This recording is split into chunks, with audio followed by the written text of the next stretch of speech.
morning for everyone. Good morning here in England and in the Philippines. I think it's afternoon there, so good afternoon sa inyong lahat. Today po is Wednesday. The date is 7. So, grabe po, ang bilis po ng panahon. Grabe, malapit na naman po magdi-December. Malapit na naman po ang pagbili-bili ng mga regalo sa mga mahal sa buhay. So, yun po ang naisipan ko soon na mamili po ng konti-konti para naman po hindi po mabigla. Kasi balak ko na naman po magpapa door-to-door this month. I get some clothes na is not suit to me anymore. At kung may gusto, kasi balak ko din po kasi magbenta-benta ng damit. Kasi grabe, doon sa cupboard ko po, sobrang dami po ako ng damit na hindi ko po ginagamit. So, I'm gonna send it back to the Philippines. So, yun po, abangan po natin yun, guys. Yun po, ngayon, kagigising ko lang na naman din po ngayon. So, ito, nagtimpla lang muna ako ng kape. Kasi, alam nyo naman ako, I always drink coffee, especially when I'm at home, especially the weather is bad. So, I don't know how many cup of coffee that I drink today.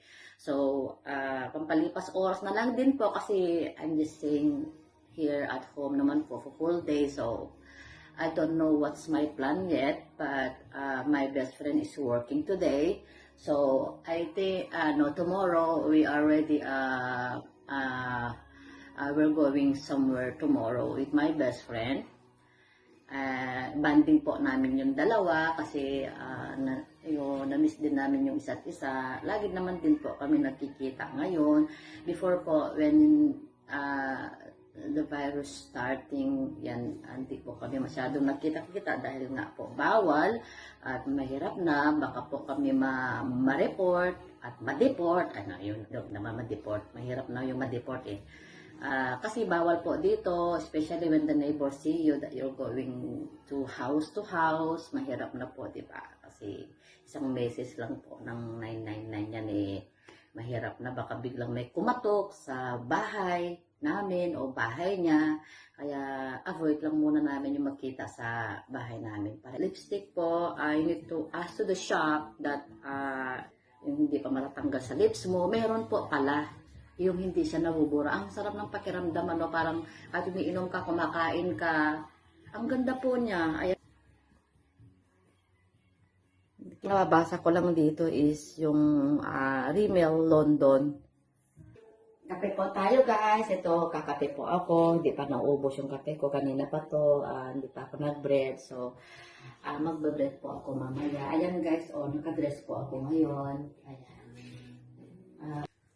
So, yesterday, I bought something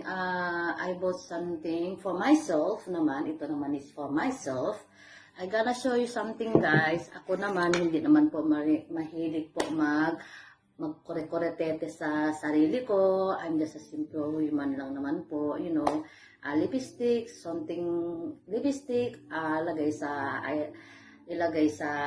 maglalagay dito sa eyeliner ko, something, guys. Ayan. So, always using hand sanitizer.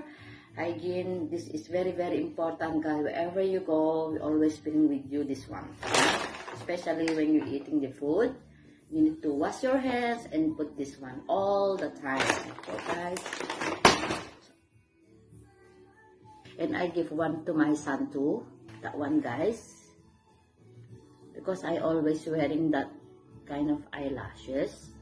It's just a simple, it's not so big, it's not so, just is only, kasi guys, nitry ko to kahapon, diba, nung nag-videos ako. Until now po, hindi po ako naglagay. Ito po yung kahapon, kumain na ako. Kasi ito yung ginawa ko naglagay ako nito before I'm going to taking a bath.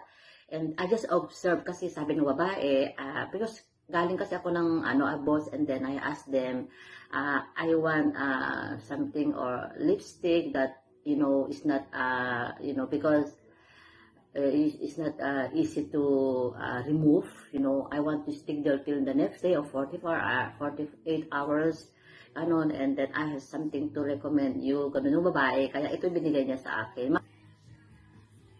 Das guys, tignan nyo guys, ang ganda po ng lipstick na to, at I like the color, po yung pagka-red niya, ayan o, kumikislap-kislap pa yung lips natin, ayan. I bought two guys, but this one guys is just only, so I buy only this for 3 pounds, this one 3 pounds, 15 pounds. Ang kape, ang sarap guys, sobra. So guys, now because I am planning to going out, I need to buy some bread, I need to buy some yogurt and some fruits, and I don't know what's is gonna dinner for tonight. Just let me think. I don't know yet. I'm gonna call to my husband kasi syempre sa akin naman, kahit na naman din po ang pagkain ko, okay lang. Kumakain naman din po siya ng Philippine food, but only chicken curry, beef steak, something like that. Ano pa yun? Nilagang baka. Ayan, yung mga kinakain niya. So, I gonna ask him kung ano yung kakainin namin kasi ako wala pa akong maisip. So, I asked my son as well. Ayun po guys, yun po yung dito, ang sa bahay, yun ang plan ko. Ayan po guys, nakadress po tayo ngayon. Mag-isa ko na naman po dito sa bahay ngayon guys, kasi yung asawa ko po, pumunta na naman po siya ng trabaho niya.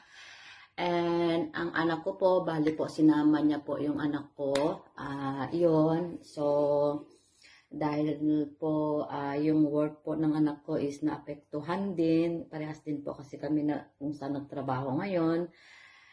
Before sa Radisson, so dahil nga po din sa situation natin, kaya naapektuhan po din. So, yun po, since po nung March, hindi na din po siya pumapasok, kaya yun, ang hirap ng ganun, ang hirap po ng sitwasyon, siyempre dahil yun nga po, hindi ko din po masisisi yung anak ko kasi kung lagi siya nako-computer, kasi nga, di ba, wala naman daw pong gawin, kaya yun po, nakakasad po talaga.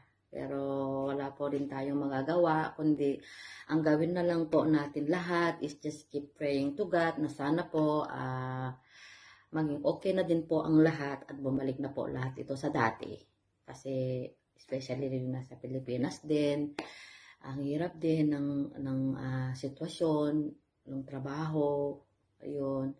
So, basta po magtiwala po tayo kay God na lahat po ng mga nangyayari din na to sa atin is malalampasan din po natin lahat ito guys.